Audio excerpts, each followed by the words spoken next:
Hey everybody, welcome back to microbeerreviews.com tonight. This has been a long-awaited beer review and arrival from Wicked Weed out of Asheville, North Carolina. This is their Dark Age. This is a bourbon barreled Imperial Stout brewed with coffee. This is not the first year they've done it, but in our area, even though I live on the East Coast, it's actually been fairly difficult to get. The shipments have not been very large in the past years. Fortunately, though, timing is everything in this world, and I was able to be physically in a craft beer store when these arrived, and I got my hands on two of them. The bottle was $10.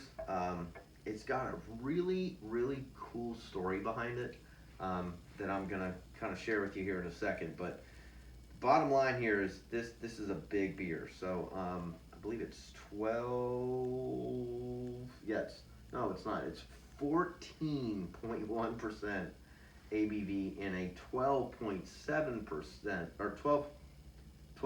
The way it's labeled is 12.7 fluid ounce bottle. That's where the 12 came from. So it's this really kind of weird looking bottle that they use, and it's got this just unbelievable artwork on it that, I mean, Wicked Weed is known for, and they've done a very, very good job of. Now, on the side of the label here, it says, drink it now, drink it later, and a lot of their beers do have that on there, but the point being is you can drink it now, or you can cellar this beer and drink it later. So what's inside of this is really cool. So it's Northern Brewer and Warrior hops. Very unknown hops. I mean, they're around, but it's not anything that all the breweries are scrambling to get. So kudos to them for trying something different. Here's where it gets really good. So there's 2-row black malt, Carafa Special 3. I don't even know what that is. Chocolate malt, Crystal 120s, and rye malts, all poured into this stout. They also pour honey and brown sugar into it with a California ale yeast. And again, the aging method are in bourbon barrels. Now, one thing I'll give Wicked Weed a lot of credit to about this beer and a lot of their outsourcing is they're very particular about some of their outsourcing. So their honey, they're big on.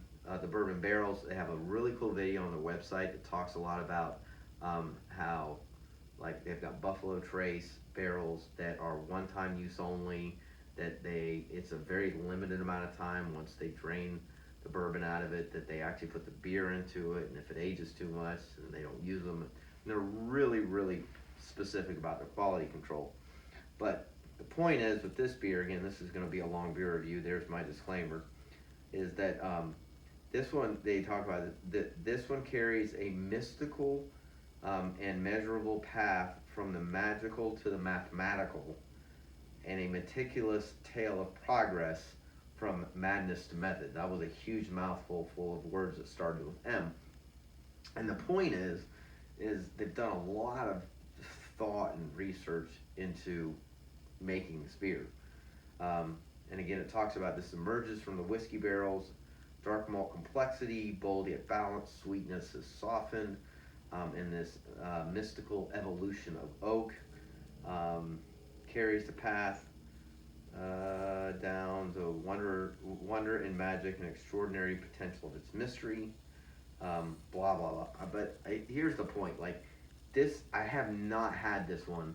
Again, I think I bought 3 bottles of it, but I mean the thought process they put into this beer is extensive, and their quality control they were definitely into. So let's get in the glass. Enough jabbering about the history of it. See what we got here. I am very excited to taste this beer. So as you can see, it's a classic stout. It's dark as night. It's got a nice head on it. It's got the color in it. I mean, this thing is 14%. I mean, it's got legs on the glass. It's definitely sticking to the glass. Wow. So the aroma is not what I expected. It's very malty. Definitely has some coffee in there, but it's not overpowering. You can smell a little bit of the bourbon. Definitely a lot of chocolate. So it's your classic coffee chocolate stout. So it's chocolatey, it's malty, it's coffee, it's got a nice little blend to it. I mean, the booziness, there's something there. There's a little bit of maybe like dark cherry plum kind of sneaking up in there too. But I mean, overall, it smells really good. It smells the way it should, the way it's described. So let's just get to it. Cheers. Let's get in the glass. See what we got here.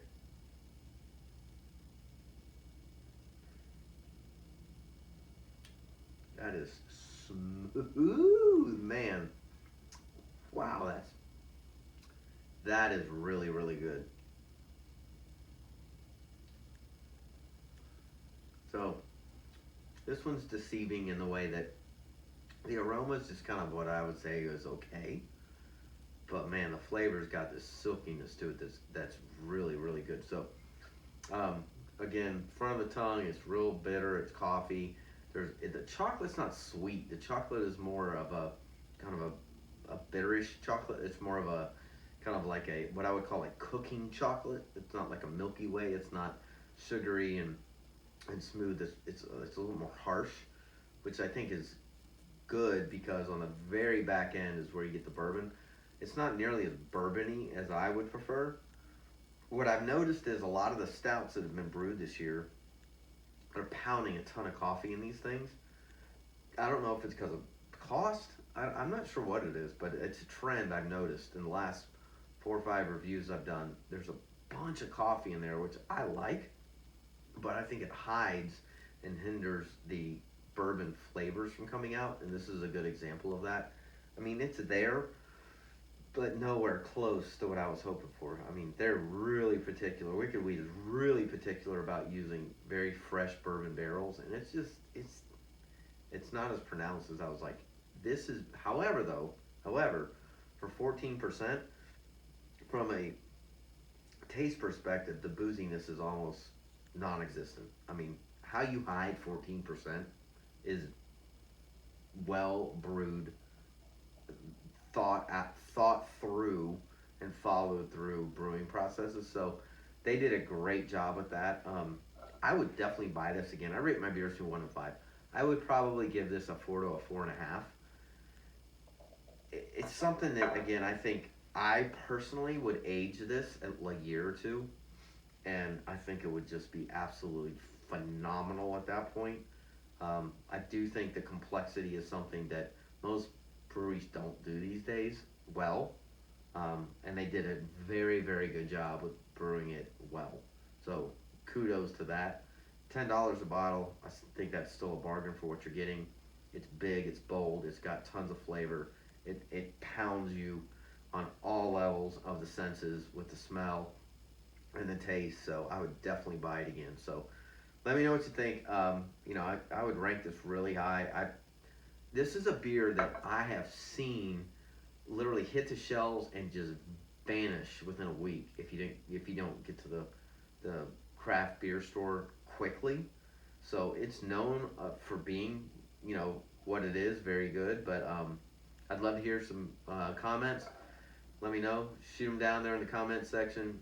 Hit the like button. Please subscribe. I upload all the time. I appreciate you watching. As always, we will see you again real soon. Cheers.